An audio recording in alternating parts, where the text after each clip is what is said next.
Et si on se la racontait? Et si on se la racontait?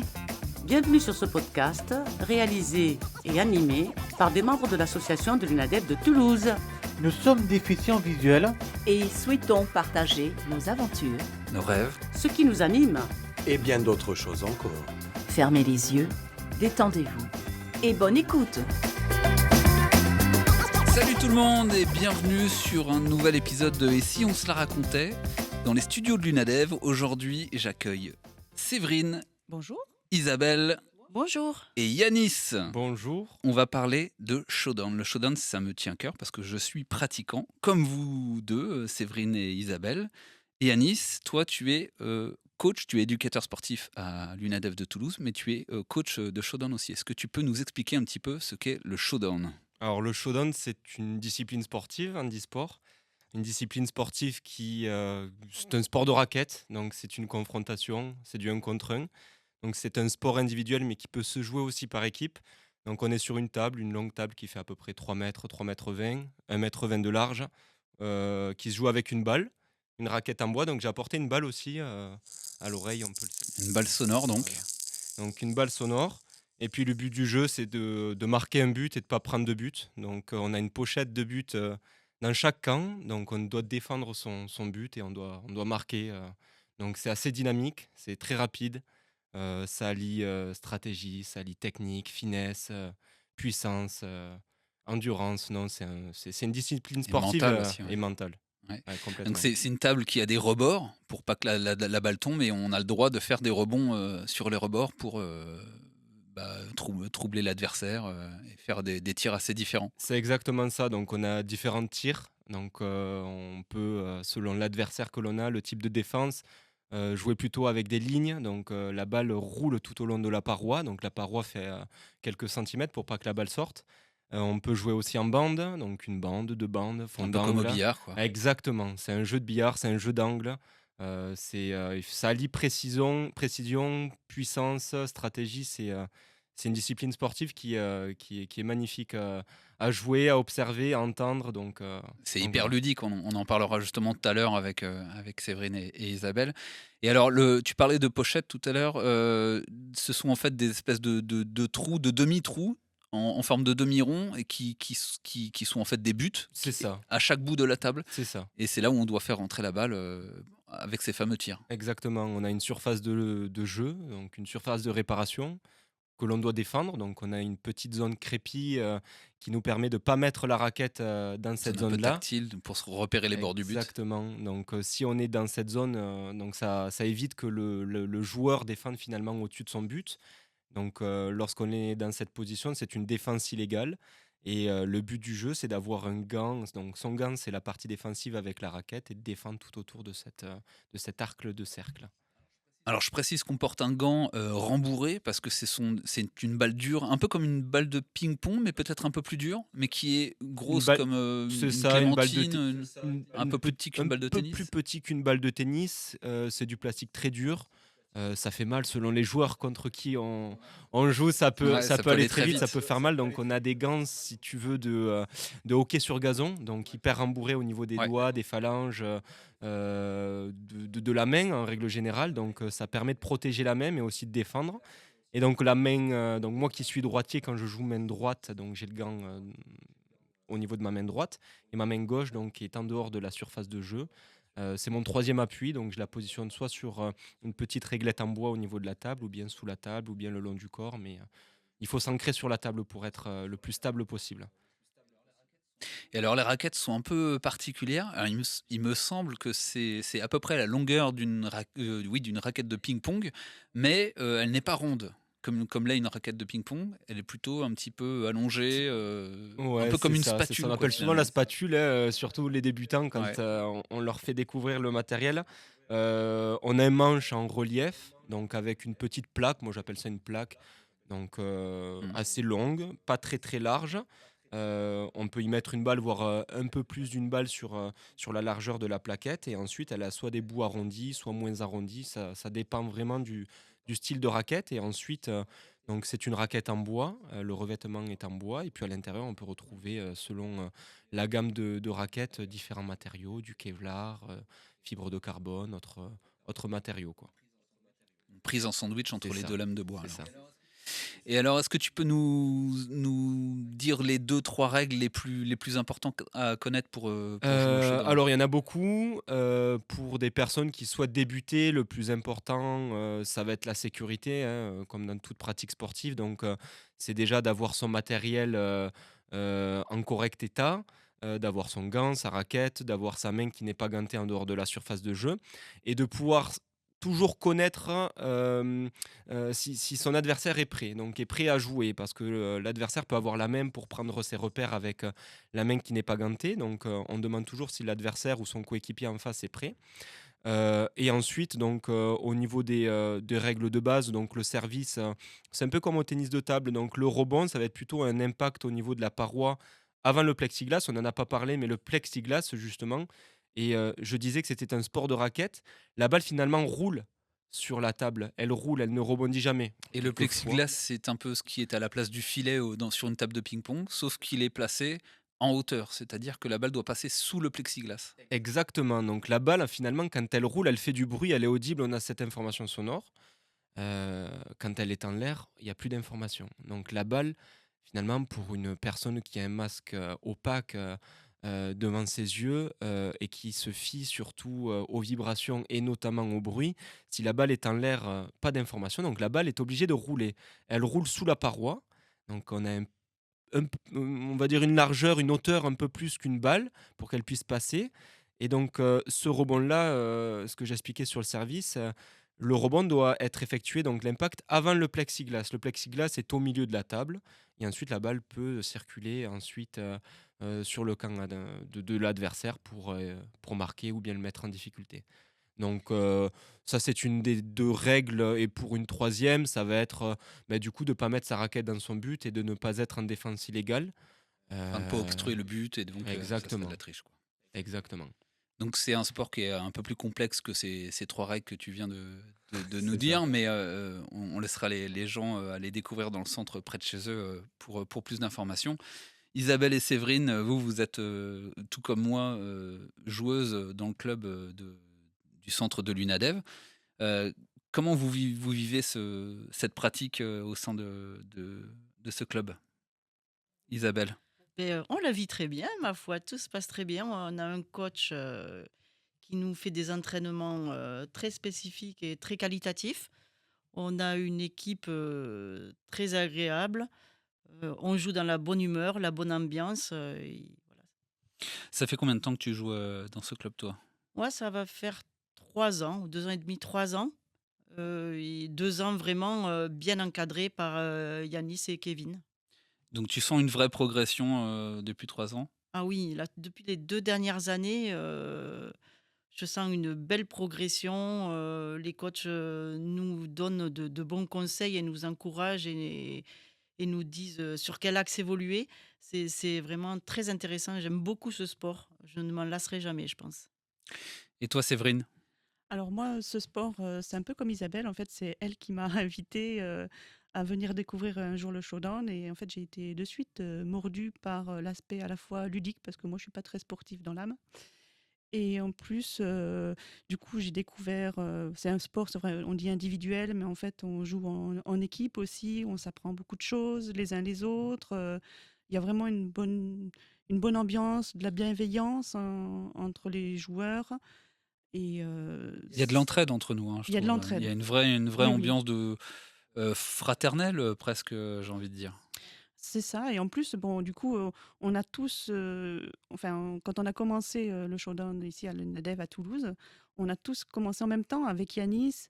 Et en fait, on a été en compétition. Enfin, du coup, moi, je me suis inscrite dès la première année en compétition parce qu'on a ouvert cette section et que pour la faire vivre, il fallait du monde. Donc, Tu n'avais pas le choix.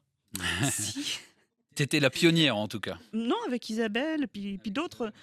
Et c'est vrai que c'est super, quoi. Franchement, maintenant, de semaine en semaine, j'ai qu'une envie, c'est de venir jouer, quoi. Et puis finalement, cette entraide, en plus, elle s'est manifestée sur ce principe-là, c'est-à-dire que tu n'étais pas forcément t'avais pas de repères sur la compétition et tu as été boosté par Isabelle et les autres joueurs et autres joueuses de te motiver à partir sur les championnats de France en compétition. Donc, tu as vraiment eu ce soutien derrière toi qui t'a poussé et qui t'a mis en confiance, on va dire, sur cette compétition-là. Ah ben complètement, parce que moi je m'étais jamais inscrite à un sport en compétition, à part ça. Mais Et ça a été comment tu l'as vécu, ta première compétition, par exemple? ah bah, ça a été super parce que franchement, déjà la découverte, on a été à Paris, on a bien été encadrés, c'était très bien organisé, on a rencontré, toutes les autres équipes. En plus, bah, j'ai fait un bon score, j'étais contente de moi, mais c'est vrai que j'y suis allée très stressée. Oui, c'est toujours mon problème, hein, comme Ouais, les c'est de autres. la gestion du stress, on en reparlera tout à l'heure, mais c'est aussi, il y a l'aspect psychologique.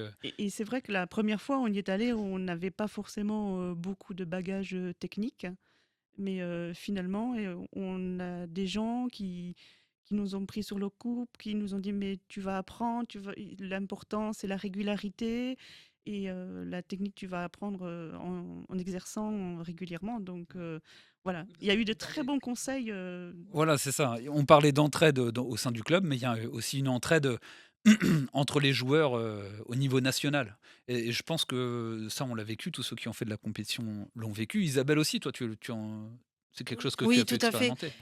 Tout à fait. Moi, j'ai fait du coup deux compétitions et c'est vrai que déjà au niveau personnel, ça nous apprend beaucoup sur nous-mêmes, sur le jeu contre des personnes qu'on ne connaît pas. Et c'est très formateur la compétition en fait. Ça se voit beaucoup au showdown. Et après la première compétition, j'ai déjà beaucoup progressé et après la deuxième encore plus. C'est vraiment chouette et les gens en compétition sont très très Très sympas, bienveillant, très bienveillants. on se conseille mutuellement. Il y a une Exactement. particularité, au showdown, c'est que, on a le droit d'avoir un coach et ce coach, ça peut être un peu n'importe qui finalement. Donc ça peut très bien être un autre joueur d'un autre club, qui le fait, en toute sincérité, en toute bienveillance et pour aider les autres, hein. Il y a vraiment un bel échange, à ce niveau-là. bah, c'est sûr parce que quand on joue, en fait, on se rend pas compte de tout, surtout quand on débute, comme nous.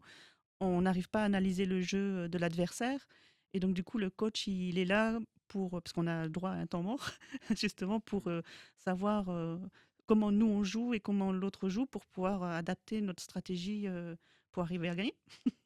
Mais c'est toujours avec un grand fair play. Moi, je trouve que même avec les arbitres, à la fin du match, tout le monde se serre la main, et ça, j'ai trouvé vraiment top. C'est vraiment un sport très amical, en fait, même s'il y a de la compétition. Cette compétition, elle se prépare à l'avance et on parlait d'entraide entre les clubs, mais il y a aussi un peu de compétition parce que c'est ce qui est marrant. Donc il y a des interclubs qui se créent. Yanis, tu peux nous en parler un peu plus de ces interclubs et des relations entre les clubs? Ouais, exactement. Il faut prendre en compte que le showdown aussi s'est développé énormément sur le territoire français, hein, de façon nationale. Ça plaît énormément. Et donc, nous, sur la région toulousaine, on a un club justement qui s'appelle la SPTT Toulouse, qui est là depuis bien longtemps, qui occupe les premières divisions, hein. Et en fait, on s'est rapproché justement l'année dernière, notamment auprès d'Arnaud à Ajax, pour établir ben voilà, des liens, pour pouvoir pratiquer ensemble, faire des matchs, des situations de jeu, de façon régulière ou de façon occasionnelle, ce qui nous permet, nous, finalement, de pouvoir progresser, de pouvoir aussi découvrir de nouveaux styles de jeu, de nouvelles techniques, de nouveaux points de règlement aussi. Donc, c'est très intéressant de pouvoir s'entraider, échanger sur le même territoire.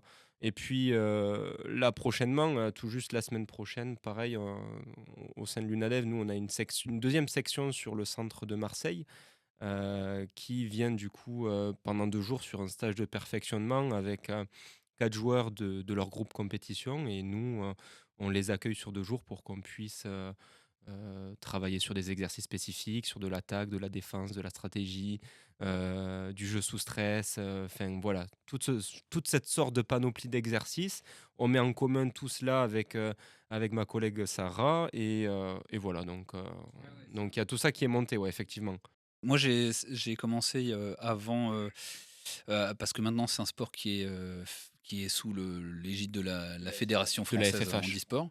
Et moi, j'ai commencé à l'époque où c'était encore l'UFS, donc l'Union française de showdown, donc c'était il y a encore quelques années. Et c'est vrai qu'à l'époque, il y avait déjà une montée en puissance du nombre de joueurs. Et là, ça a complètement explosé. Moi, j'ai arrêté quelques années parce que j'avais d'autres projets sportifs.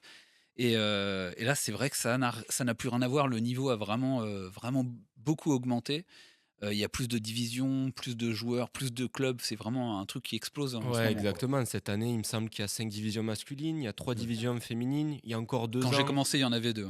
Ouais, voilà. Ben nous, il y a encore 2 ans, on avait une seule division féminine, il me semble, ou deux, et puis 2 ou 3 masculines.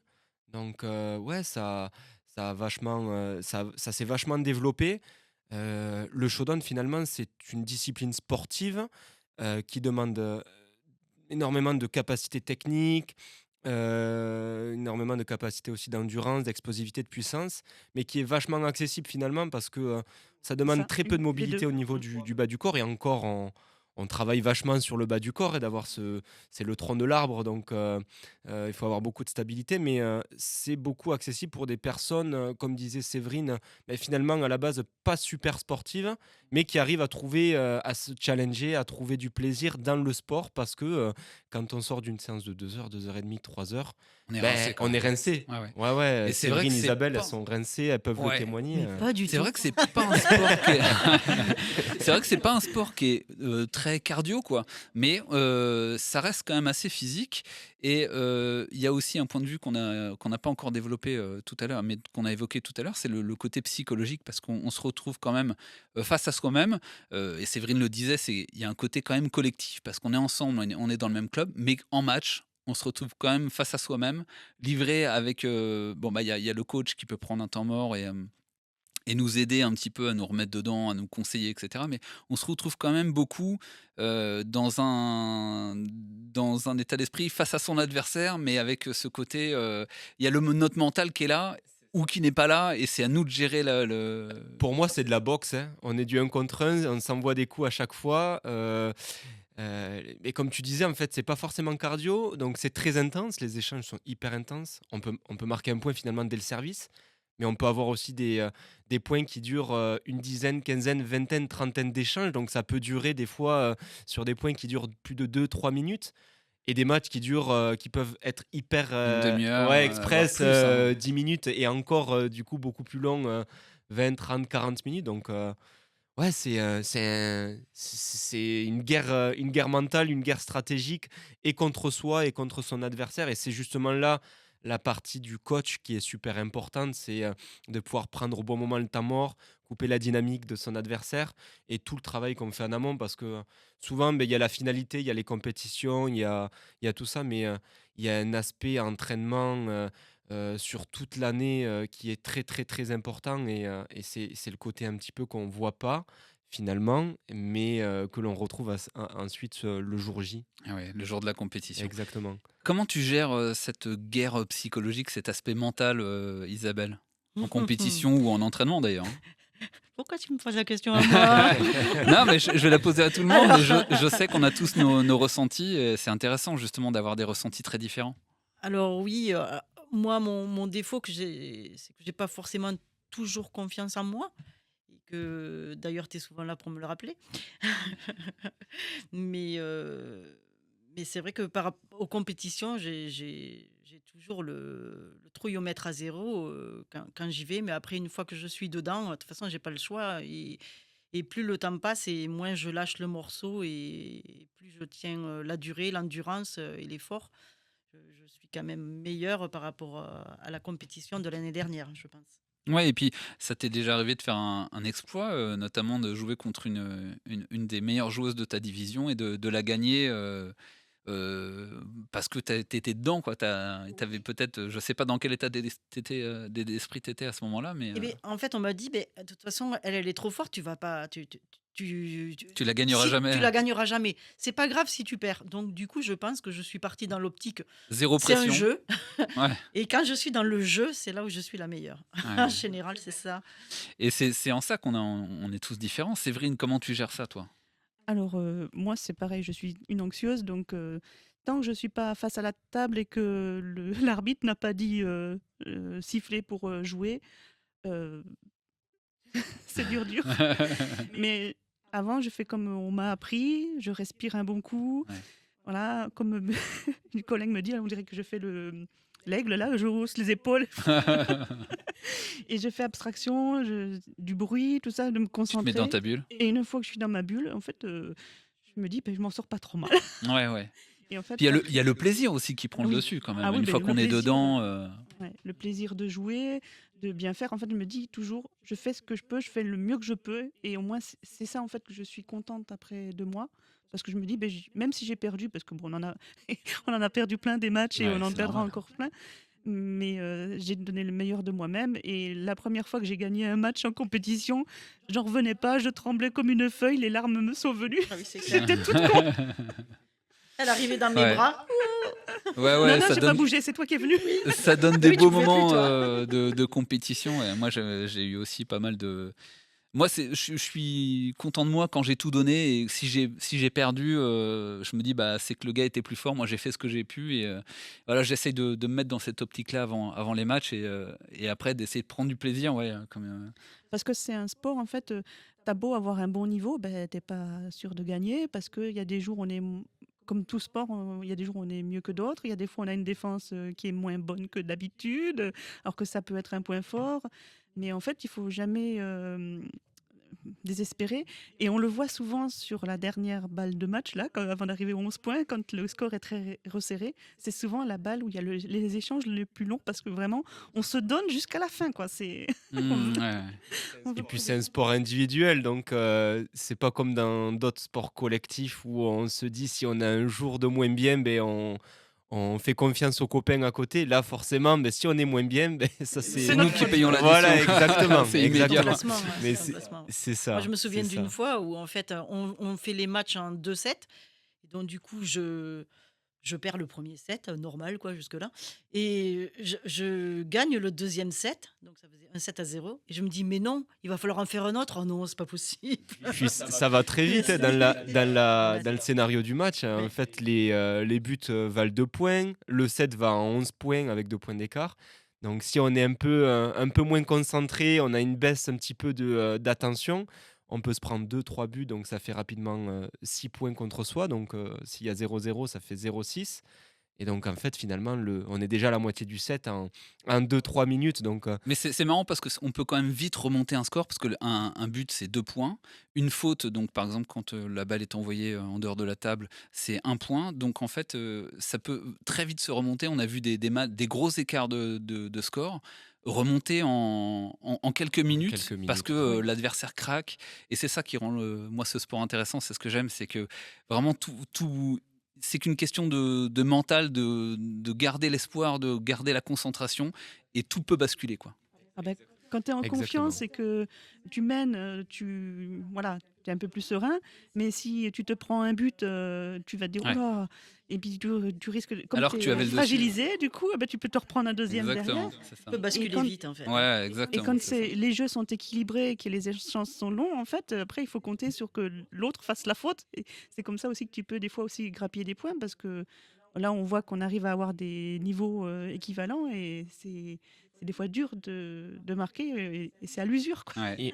Et on travaille finalement Ouais. point par point à chaque fois aux entraînements. Je leur dis, mais même si tu mets un but, ok, tu analyses comment tu as fait, tu retentes, tu le mets sous pression. S'il a pris un but, c'est qu'il est pas bien. Et puis, inversement, si on prend un but, c'est de refaire un reset finalement. Ouais, c'est ça. c'est- Passer à l'action on suivante. Voilà, exactement. C'est d'oublier ce qui s'est passé, de pas faire s'en point vouloir. par point, de mettre les choses dans l'ordre et puis et de pas repenser finalement au point d'avant alors que le jeu est en train de se passer parce que c'est là finalement où on perd le fil et on prend but sur but ou faute sur faute et que le score est à l'avantage de l'adversaire quoi. On voit qu'on est démordu, hein, même le, Ouais, ouais. le coach. Il est... Ah mais comme c'est un sport très silencieux, alors finalement silencieux. moi je viens du alors silencieux pour le coach parce que moi je viens du foot, sport collectif, donc ça parle énormément et justement la communication est hyper importante sur le terrain et l'entraîneur sur le côté est très très expressif. Et moi durant ma carrière d'entraîneur aussi de foot, j'étais sur le bord de terrain, donc je parlais énormément à mes joueurs, je parlais énormément aussi, je communiquais avec l'arbitre, etc. Donc il y avait une vraie communication. Et finalement, le showdown, C'est très différent. c'est très différent parce qu'on est très silencieux sur le bord de touche et on peut parler que sur des temps spécifiques, donc le temps mort, etc. Donc voilà. Mais c'est là où ça fait vraiment son charme, son sel, je trouve, Et à ce sel, à ce on sport. vous invite à venir le découvrir à l'UNADEV de Toulouse ou dans le club le plus proche de chez vous. D'ailleurs, ce showdown, là, on n'en a pas parlé, mais ça vient d'où ce nom? C'est un peu bizarre. C'est de mémoire, ça veut dire confrontation. Donc, c'est un athlète canadien, il me semble, Joe Lewis. C'est ça, Séverine? Oui, oui, dans les années 60. Ouais, il me semble aussi que c'est un ancien pongiste, en tout cas, qui Qui a voulu adapter Ouais, le voilà. sport. Ouais. Non, un très beau sport, en tout cas. Mais il a bien on- fait, ce on a monsieur John pu- Lewis. Il a hein. bien fait, ouais. Ouais, On a parce pu qu'en voir tout le long de ce podcast que on est tous. J'arrive même pas à vous arrêter tellement on est mordus. Mais Mais on va devoir s'arrêter si là. je peux rajouter un petit Ouais, truc, vas-y. il y a du coup nos joueurs et nos joueuses donc, qui vont concourir sur les prochains championnats de France là, cette année. Donc moi je les accompagnerai, je les coacherai, je les suivrai. Donc on leur souhaite vraiment de performer, de prendre du plaisir. On a aussi on a un groupe loisir à l'UNADEV, donc on a 6-7 joueurs qui prennent du plaisir à venir toutes les semaines aussi. Et c'est super, c'est génial de les voir aussi pratiquer, découvrir cette discipline.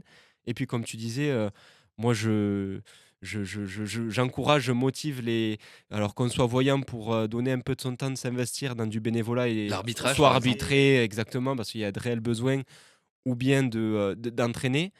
Et sinon, pour les personnes déficientes visuelles, de se rapprocher d'un club de showdown dans sa ville la plus proche et au moins de découvrir, de passer la porte du club et d'aller découvrir parce qu'il y a vraiment de super clubs en France et ça vaut le coup. Et on va finir sur ces belles paroles. Merci à vous trois d'être venus. C'était super intéressant. On aurait aimé que ça continue plus longtemps parce qu'il y avait C'est encore vrai. beaucoup de choses à dire. Mais on va s'arrêter là. Merci encore. Merci Merci à toi Yanis aussi. et merci à vous deux. Merci Ambroise. Au revoir. Au revoir. À très vite pour de nouvelles aventures.